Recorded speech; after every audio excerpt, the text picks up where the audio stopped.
Howdy folks, this is Archer's Paradox, and as promised, this is a follow-up video review of the 2011 G5 Prime Shift. I did a written review on Archery Talk. I'll give you a little background on this bow. I've been toying around with the idea of looking at the G5 Prime line of bows, and did a little research, and the parallel cam technology kind of intrigued me. So I did a little research and got lucky and found a brand new 2011 G5 Prime Shift, new in the box, for $550, $575 shipped to my door. I couldn't beat that. Got the full warranty. Was never registered, so I'm pretty happy with that. So anyways, some of the stuff I'm going to talk about, I'm going to rehash. A lot of you guys are familiar with the G5 Primes bows now with their parallel cam technology. As you can see if I can hold steady, let the macro take care of it. You can see the parallel cams. What you have is there's a string, dual string here coming off the cams to a donut. And then of course you just have the single string. And as you can see, there will be no cam lean issues with this technology. You'll have just a little bit probably, because you still have the cable slide, which is no longer a cable slide. It's actually their tie glide rod, which actually flexes. I did a couple things that I have changed since the written review on Archery Talk. I have been playing around with the draw stops. As you can see, there's actually one on the top cam, and then there's another one on the bottom cam. And what you'll find in the manual, in the G5 manual, the way you want to adjust this is as you move the draw stop, let's say on the top cam, as you move it downward in this direction, what you're actually doing is you're retarding or stopping the full rotation of the cam. Essentially what you're doing is shortening the draw length, and more importantly, you are decreasing the let off. And I shoot back tension, and I've got it set up right now to where I'm getting about 75% let off. I'm really liking that. This is a 60-pound bow. It actually, on my weigh scale, it's scaled out around 62 pounds. So anyways, that's one thing I did since the last review. The other thing I did is, as you can see, I got rid of the stock G5 grip. In lieu of, this is a baseball bat handle black tape. I actually just got on eBay last night. I found some tennis overwrap, black finally. The only thing I could find locally is the white, which I have on my Alpha burner. But so I'm going to replace that. One big difference I noticed with the G5s versus the Hoyts, the grip is deeper in this dimension right here. That's one thing I had to get used to. Width-wise, it's pretty similar. I do like the grip. Let's see what else. Well, let me go ahead and shoot it a couple times here.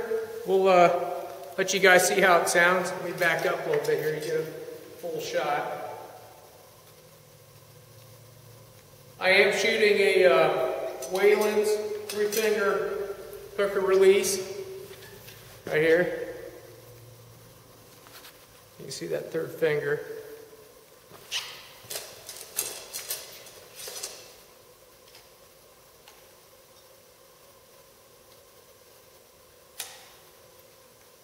One thing guys have commented on, it is pretty stiff on the front end. It loads up, actually very similar to my Vector Turbo, and then it drops off. It's actually a bigger drop off than my Vector Turbo.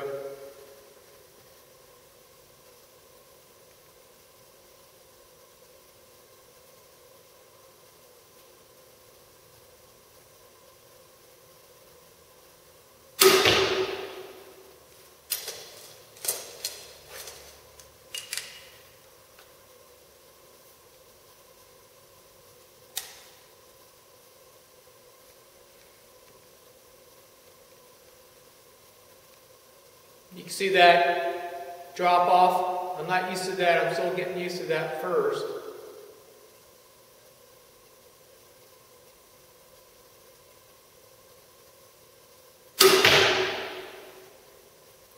We'll get some other angle shots here.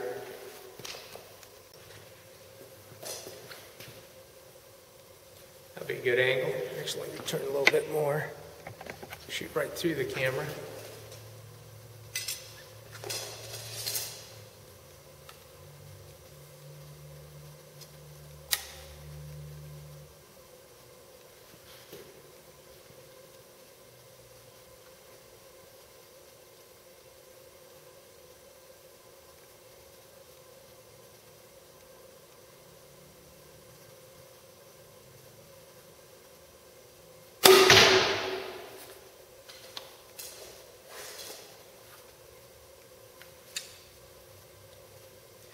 I bet some of you guys are thinking it's blasphemous. I got a Hoyt jacket and a Prime hat on. Yeah, I have no allegiance to anybody. I shoot whatever I feel, whatever feels the best to me. This Prime shift does feel pretty good.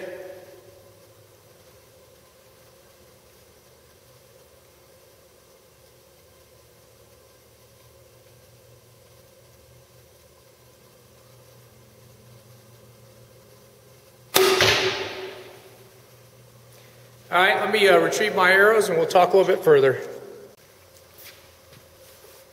One comment I will make is, and I made a comment on my written review and archery talk, is I am kind of disappointed in the noise on this bow. It does, it definitely has a characteristic thunk at the shot.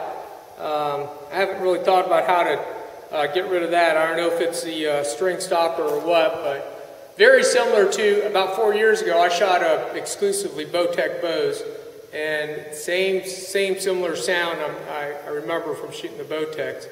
I don't think it's going to be a real critical issue. You know, shots under maybe 30 yards. I would really question taking shots over 30 yards with this bow on our Ohio whitetail deer, simply the fact that they could potentially jump the string.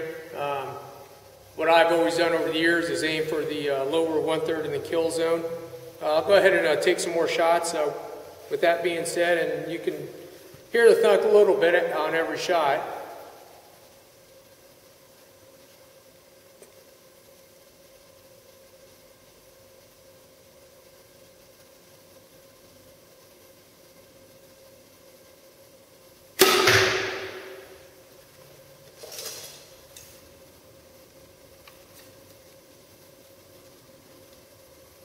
That's a new angle. Never done this angle before. See what it looks like.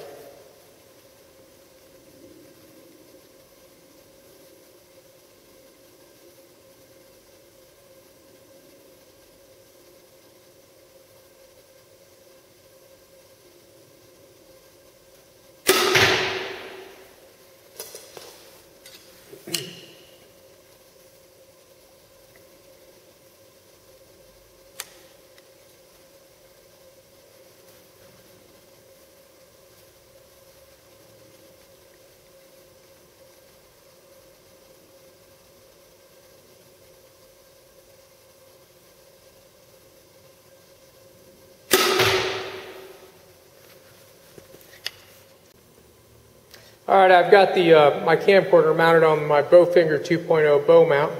Take a couple of shots here, see what it looks like.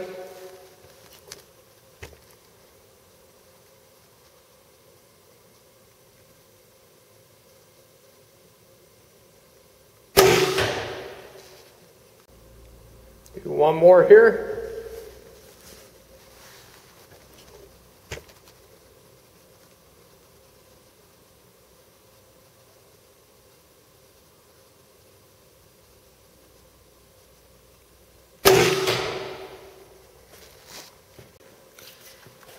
All right, folks. Well, I hope you got something out of the review on the G5 Prime Shift bow. I got to give a plug for my local shop here. This is Rick Sporting Goods in Mount Vernon, Ohio. Rick just built this indoor range. You could actually shoot 32 yards from the overhead doors. He's got a 1, 2, 3, 4, 5, 6, 7 lane. It's kind of funny. Rick had to put a roof with shingles to boot. I thought that was pretty cool. But As you can see, I've got the range to myself. It's kind of nice, no background noise. But anyways, that's the 2011 G5 Prime Shift. It's a nice bow. I don't regret getting it. Ought to make a nice tree stand and / ground blind hunting bow. But anyways, I hope you guys liked the review, and I'll see you guys on Archery Talk.